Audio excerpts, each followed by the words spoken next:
Sir, കുറേ ആയി കേരളത്തിൽ നിന്ന് ഒരു ഇന്റർവ്യൂവിന്റെ പേരിൽ കുറേ പേര് വിളിക്കുന്നുണ്ട്. ഇതിപ്പോ തുടങ്ങിയിട്ട് ഒരു വർഷത്തോളമായി. എന്തിന്റെ ഇന്റർവ്യൂ ആണ് കേരളത്തിൽ നടക്കാൻ പോകുന്നത്?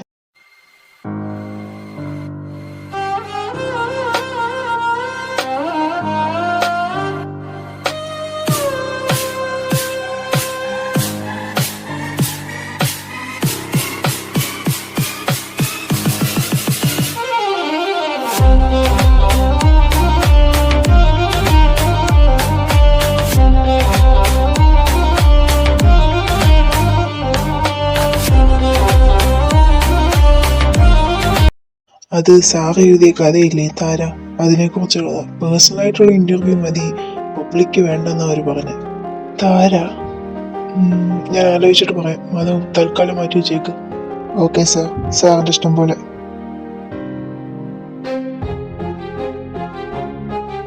ഹലോ, പറഞ്ഞു സാർ. ശരി, ഞാൻ അങ്ങോട്ട് വരുക.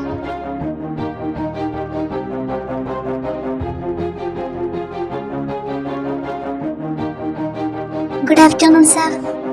എന്തായിരുന്നു ഇവിടെ പ്രശ്നം? അത് പിന്നെ സാർ, റിച്ചുമോൾ രാവിലെ മുതൽ ഇത്ര നേരമായിട്ട് ഒന്നും കഴിച്ചിട്ടില്ല. എത്ര കഴിക്കാൻ പറ്റും അനുസരിക്കുന്നില്ല സാർ, ഒരേ നിർബന്ധത്തിലിരിക്കുക. അതിന് മാത്രം ഇത്ര വാശി എനിക്ക് ഇപ്പൊ എന്താ അവളുടെ ആവശ്യം? അത് പിന്നെ സാർ, ചോദിച്ചതിന് മാത്രം ഉത്തരം പറയാം. അവൾ എന്തിനാ ഇപ്പൊ ഇത്ര വാശി കാണിക്കുന്നത്? മോളുടെ അമ്മേനെ കാണുന്നു. അമ്മേനെ കാണാണ്ട് ഇനിയൊന്നും കഴിക്കില്ല എന്നാ പറയുന്നത്. റിച്ചു എവിടെ? മോളുടെ റൂമിലുണ്ട്, രാവിലെ മുതൽ അവിടെ തന്നെയാ.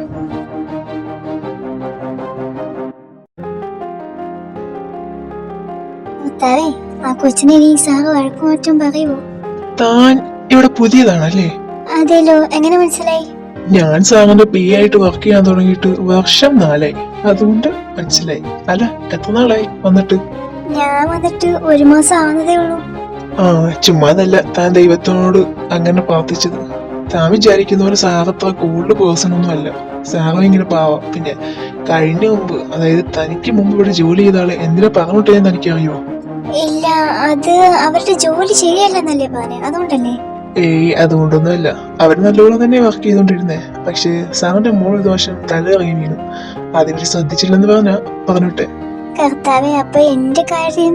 താൻ തന്റെ ജോലി നന്നായിട്ട് ചെയ്തു കഴിഞ്ഞാൽ തനിക്ക് ഇവിടെ നിൽക്കാം, അത്ര തന്നെ. ഞാനിതൊരു അവളെ ഒന്നുകൂടെ നന്നായിട്ട് ശ്രദ്ധിക്കാം.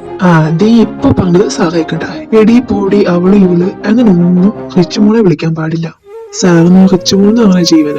റിച്ചുമോൾക്ക് വേണ്ടി സാർ എന്തും ചെയ്യാൻ തയ്യാറാണ്. അതുകൊണ്ട് തന്നെ അവളെ ഇവളൊന്നും ഇങ്ങനെ വിളിക്കുന്നത് സാർ ഇഷ്ടമല്ല. അപ്പൊ പിന്നെ ഞാൻ ഇനി മുതൽ അതും കൂടെ ശ്രദ്ധിച്ചേക്കാം. എന്നാ പിന്നെ തനിക്ക് കൊള്ളാം. മോളെ റിച്ചൂസേ, എന്തിനാ വന്നേ? എനിക്ക് ആരെയും കാണണമെന്നൊന്നുമില്ല. എനിക്ക് കുറച്ചൊരു ഒറ്റയ്ക്ക് ഇരിക്കണം. പോയിക്കോ, എനിക്ക് ആരോടൊന്നും സംസാരിക്കണ്ട.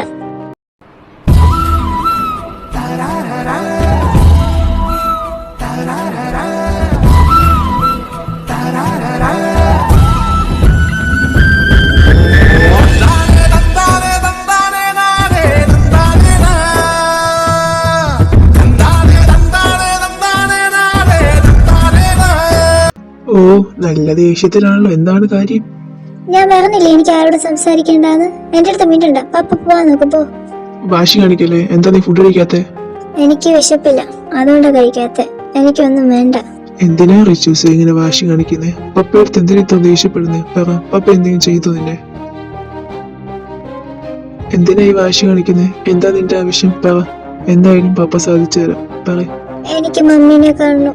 മമ്മി എന്റെ അടുത്ത് പറഞ്ഞു മമ്മിക്ക് എന്നെ കാണണമെന്ന്. കാണാത്തോണ്ട് സങ്കടമാന്ന്. പ്ലീസ് പപ്പ, എന്നെ മമ്മി അടുത്ത് കൊണ്ടുപോ. എനിക്ക് മമ്മീനെ കാണണം, പ്ലീസ്. നിന്റെ മമ്മി നമ്മളോട് വരാത്തതല്ലേ? അത് മാത്രമല്ല, നിന്റെ മമ്മി ഈ പപ്പയടുത്ത് എപ്പോഴും സംസാരിക്കാൻ വന്നിട്ടുണ്ടോ? നിന്റെ അടുത്ത് മാത്രമല്ലേ സംസാരിക്കുള്ളൂ. മമ്മി പപ്പേനെ കുറിച്ച് എപ്പോഴും എന്റെ അടുത്ത് ചോദിക്കും. പപ്പ ഇനി ഒന്നും പറയണേ, എനിക്ക് മമ്മീനെ കണ്ടേ പറ്റൂ. ഈ വാശി അത്ര നല്ലതൊന്നും അല്ല Richu.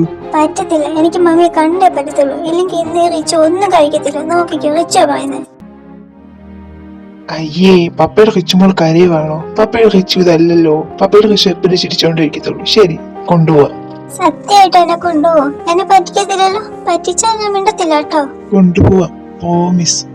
Thank you so much പപ്പ. ഓ, ആയിക്കോട്ടെ. ചെല്ലേ, ഇനി പോയി ഫുഡ് കഴിക്കും. പോ. ഓക്കെ, ഞാൻ കഴിക്കാം. അല്ല പപ്പ, നമ്മൾ എപ്പോഴാ പോകുന്നേ? നാളെ തന്നെ തിരിക്കാം. 2 ദിവസത്തിനുള്ളിൽ അതാകുമ്പോ നമ്മൾ അവിടെ എത്തുകയും ചെയ്യും. പോരെ? ഓക്കെ, എന്നാ സെറ്റ്.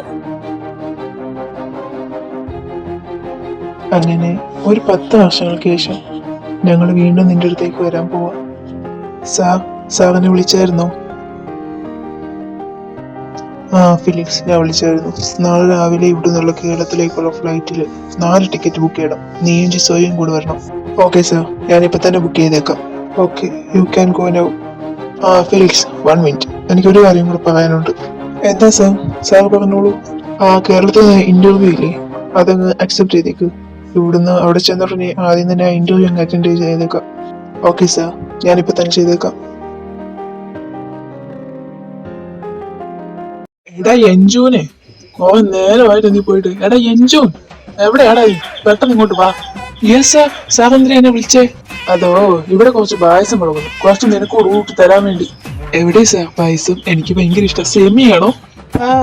ഇറങ്ങി പോയി ആവണേ വിളിച്ചിട്ട് വാടാ. ഓ എന്റെ ചെവി. ശരി സാർ, ഞാൻ ഇപ്പൊ പോയി വിളിച്ചിട്ട് വരാം. ഓ, ഇവന്മാരെയൊക്കെ ആരാണോ ഇവിടെ ജോലിക്കെടുത്തത്? ഓ, എന്നെ സാറാ ഇവിടെ ജോലിക്കെടുത്തത്. ഇത്ര പെട്ടെന്ന് മറന്നുപോയോ? നീ ഇതുവരെ പോയില്ലായിരുന്നോ? ദേ പോയി സാർ, ബൈ. ഏത് കാലത്താണോ ഇവനെ എനിക്ക് ഇവിടെ കേറ്റാൻ തോന്നിയത്? ആവണി, നീ ഇവിടെ ഇരിക്കുവാണോ? എന്നിട്ടാണോ നിനക്ക് കേൾക്കേണ്ട തെറി മൊത്തം ഞാൻ കേട്ടത്? നിന്നെ അവിടെ സാറാണെന്ന് വിളിക്കുന്നുണ്ട്. ഇയാൾക്ക് എന്താ എന്നെ കണ്ടില്ലെങ്കിൽ ഉറക്കം വരത്തില്ലായോ? ആർക്കറിയാം, നീ എന്തായാലും അങ്ങോട്ട് ചെല്ലേ, അതാ നല്ലത്. ഇല്ലെങ്കിൽ അങ്ങേര് ഇങ്ങോട്ട് വരും. ശരി എന്നാ, ഞാൻ അങ്ങോട്ട് ചെല്ലട്ടെ, ഇല്ലെങ്കിൽ ശരിയാവത്തില്ല. മോനെ എഞ്ചുനെ, ഇന്ന് നല്ലത് കിട്ടിയില്ലേ? അവിടെ സാറ് പറയുന്നത് ഇവിടെ വരെ ഞാൻ കേട്ടു. എടാ, ഇയാള് വേറെ എന്താ അറിയാടാ? കേട്ട് സൂട്ട് ഇട്ടിട്ടുണ്ടെന്ന് മാത്രമേ ഉള്ളൂ. നഗ്നമായ സത്യം നീ എപ്പോഴെങ്കിലും മനസ്സിലാക്കിയല്ലോ.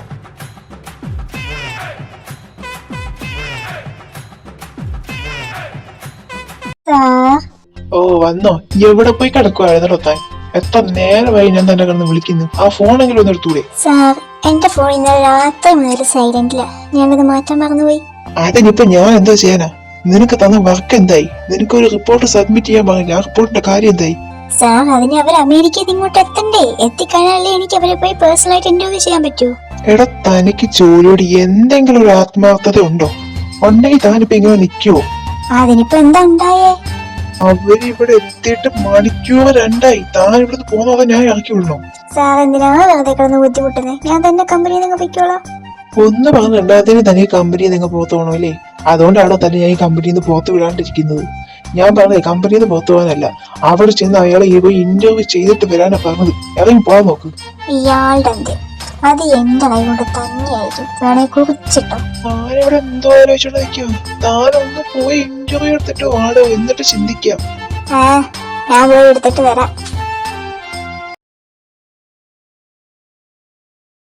പപ്പ, നമ്മൾ വന്നിട്ട് കുറെ നേരമായില്ലേ? ഇനി മമ്മീനെ കാണാൻ പോവാ. ഫിലിക്സ്, ഇവളുടെ മമ്മിയുടെ അടുത്താക്കണം. നിനക്ക് സ്ഥലമൊന്നും അറിയില്ലോ. ഞാൻ നിന്റെ ഫോണിൽ ലൊക്കേഷൻ അയച്ചിട്ടുണ്ട്. സേഫായി കൊണ്ടുപോയി സേഫായി തിരിച്ചു കൊണ്ടുവരണം പറഞ്ഞിട്ടല്ലോ. ഓക്കെ സാർ, ഞാനിപ്പോ തന്നെ കൊണ്ടുപോകാം. വരൂ കൊച്ചുമോളെ. അപ്പോ പപ്പ മമ്മീനെ കാണാൻ വരുന്നില്ലേ? പപ്പയ്ക്ക് ഇപ്പോഴും മമ്മിയുടെ ദേഷ്യമാണോ? ആരാ പറഞ്ഞേ പപ്പയ്ക്ക് മമ്മിയോട് ദേഷ്യമാണ്? ഒരു ദേഷ്യമില്ല. പപ്പീനെ കാണാൻ ഇവിടെ 2 പേര് വരും. അവരെ കണ്ടിട്ട് വരാം. ആരാ പപ്പ പപ്പേനെ കാണാൻ വരുന്നേ? അത് പപ്പ ഒരു കഥ എഴുതിയില്ലേ, ആ കഥയെ കുറിച്ച് ചോദിക്കാൻ വരുന്നതാ. അത് കഴിഞ്ഞിട്ട് പപ്പ മമ്മീനെ കാണാൻ വരത്തില്ലേ? വരും. റിച്ചൂടനാണേ സത്യം. മമ്മീനെ കണ്ടിട്ടേ പപ്പ ഇനി എങ്ങോട്ടും പോവുള്ളൂ. എന്നാ ഓക്കെ, ഞാൻ മമ്മിയുടെ അടുത്ത് പോയിട്ട് വരാം. ഫിലിക്സ് പറഞ്ഞിട്ടല്ലോ, സേഫ് ആയിട്ട് കൊണ്ടുപോയി വരണം കേട്ടോ. Okay sir. പിന്നെ ജിസോനെയും കൂടെ കൂട്ടിയോ? അവളും കൂടെ വരട്ടെ. സാർ, ഞാൻ ജിസോനെയും കൂടെ വിളിക്കാം. അങ്ങനെ നീ എന്നെ വീണ്ടും ഇവിടെ തന്നെ എത്തിച്ചു.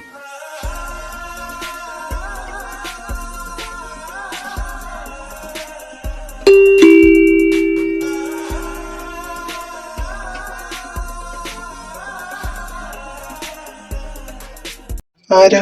മനസ്സിലായില്ല. ഹലോ സാർ, ഞാൻ ആവണി. സാറിന്റെ താര എന്ന ബുക്കിനെ കുറിച്ചുള്ള ഇന്റർവ്യൂ എടുക്കാൻ വേണ്ടി വന്നത്. ഇഫ് യു ഡോണ്ട് മൈൻഡ്, അതിന്റെ ഇന്റർവ്യൂ വേറെ സ്ഥലത്ത് വെച്ച് നടത്താമോ? വേറെയോ? വേറെ എവിടെ വെച്ചിട്ടുണ്ട് സാർ നടത്തണ്ടേ? താൻ ഇപ്പൊ എന്റെ കൂടെ വാ. ആ ഇന്റർവ്യൂ നടത്താൻ പറ്റിയ സ്ഥലം അത് വേറെ ഉണ്ട്. എന്തായാലും ഇന്റർവ്യൂ എടുത്തേ പറ്റൂ. ഇനി എടുത്തില്ലെങ്കിൽ അയാൾ എന്നെ കൊല്ലും.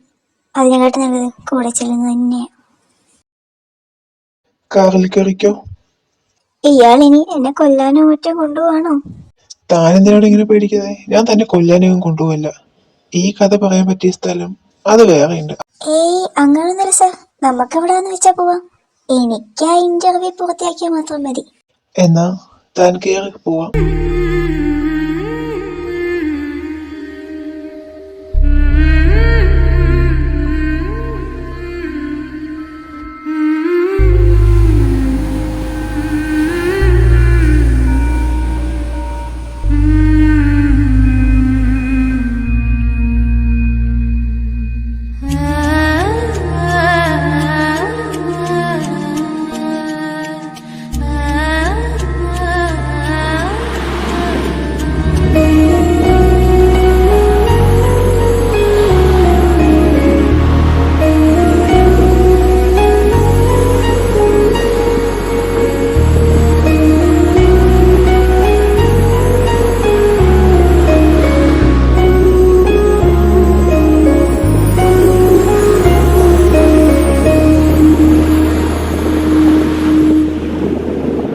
ഇനി താൻ ചോദിക്കേ, താര എന്ന കഥയെക്കുറിച്ച് നിങ്ങൾക്ക് എന്തൊക്കെ അറിയണ്ടേ? താര കഴിഞ്ഞ വർഷം മുമ്പ് സാറ് പുറത്തിറക്കിയ പുസ്തകം. ആ പുസ്തകത്തിന് ഒരുപാട് ആരാധകരുണ്ട്. അതിൽ കുറെ പേര് പറയുന്നുണ്ട് ഇത് എവിടെയോ നടന്ന റിയൽ സ്റ്റോറിയാണ്. അതിനെ കുറിച്ച് എന്താ പറയാനുള്ളത്? താൻ ആ സ്റ്റോറി വായിച്ചിട്ടില്ലല്ലേ? അത് പിന്നെ ഞാൻ ആ, എനിക്ക് മനസ്സിലായി. ആദ്യം ഞാൻ ആ സ്റ്റോറി വായും, എന്നാൽ മാത്രമേ അതിന്റെ ഉത്തരം തനിക്ക് കിട്ടത്തുള്ളൂ. താര ആദ്യം താര ആരെന്നറിയണം. ഈ കഥ തുടങ്ങുന്നത് ഒരു 15 വർഷം മുമ്പാണ്, ഒരു ഓർഫനേജിൽ വെച്ചിട്ട്. അന്ന് അവൾക്ക് 23 വയസ്സുണ്ടായിരിക്കും. ഒരുപാട് യാത്രകൾ ചെയ്ത് നടന്നൊരു പെൺകുട്ടി. എല്ലാവരുടെയും എല്ലാ ദുഃഖങ്ങൾക്കും സാക്ഷി വെച്ച ഒരു പെൺകുട്ടി. അവൾക്ക് അവളുടേതായിട്ടുള്ളൊരു ലോകം മാത്രമേ ഉണ്ടായിരുന്നുള്ളൂ. താര, അതായിരുന്നു അവളുടെ പേര്. ആരാ മോളെ നീ? കുറെ നേരമായാലും ഇവിടെ നിൽക്കുന്നു. ഞാൻ താര, താര സ്റ്റീഫൻ.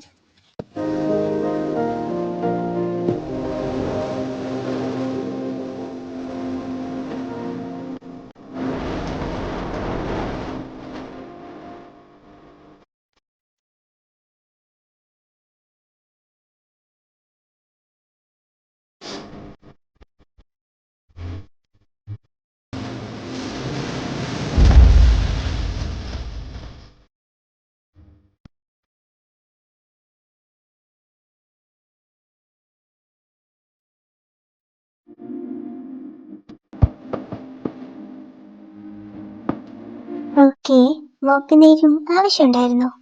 ഞാൻ കഴിഞ്ഞ വീക്ക് ഒരു കുട്ടീനെ അഡോപ്റ്റ് ചെയ്യാൻ വേണ്ടി വന്നായിരുന്നു. അപ്പോൾ രജിസ്ട്രേഷൻ എല്ലാം കഴിഞ്ഞതാ. ഈ ദിവസം വന്ന കുട്ടീനെ തരാന്നാ പറഞ്ഞേ. വരൂ, ഞാൻ മദറിന്റെ അടുത്തേക്ക് കൊണ്ടുപോവാം. മദർ, ഇതാ ഞാൻ പറഞ്ഞ കുട്ടി. ആഹാ, താരമോളായിരുന്നു. മദർ, ആ കുഞ്ഞ് മേരി, റോസിയോട് വേണ്ട കുട്ടീനെയും കൊണ്ടുവരാൻ പറയൂ. ശരി മദറെ, ഇപ്പൊ കൊണ്ടുവരാം. മദറെ, ഇതാ കുട്ടി. താരമോള് കുഞ്ഞിനെ പേടിച്ചോളൂ, അറിയാലോ, 4 മാസം പ്രായം മാത്രമേ കുഞ്ഞിനുള്ളൂ. അറിയാം സിസ്റ്റർ, ഇവളെ ഞാൻ നോക്കിക്കോളാം, പൊന്നു പോലെ. ഞങ്ങൾ ഈ കുഞ്ഞിന് പേരിട്ടില്ല. നീ എന്തെങ്കിലും പേര് വെച്ചിട്ടുണ്ടോ? ഉണ്ട്, റോഷ്നി. അതാ ഇനി മുതലുകളുടെ പേര്. അതുവരെ ഒറ്റയ്ക്ക് ജീവിച്ചിരുന്ന താര അവളുടെ കൂട്ടിനൊരാളെ ഒരു കൂട്ടി. പിന്നെ ആ അമ്മയും മോളും മാത്രമായിട്ടുള്ള ഒരു ലോകമായിരുന്നു.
2 വർഷം അവർക്കിടയിൽ കടന്നുപോയതേ അവൾ അറിഞ്ഞില്ല.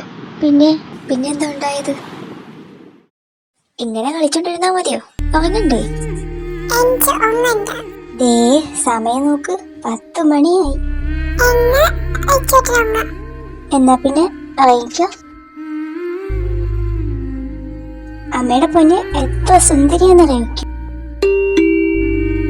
ഇതാരാ ഈ സമയത്ത്?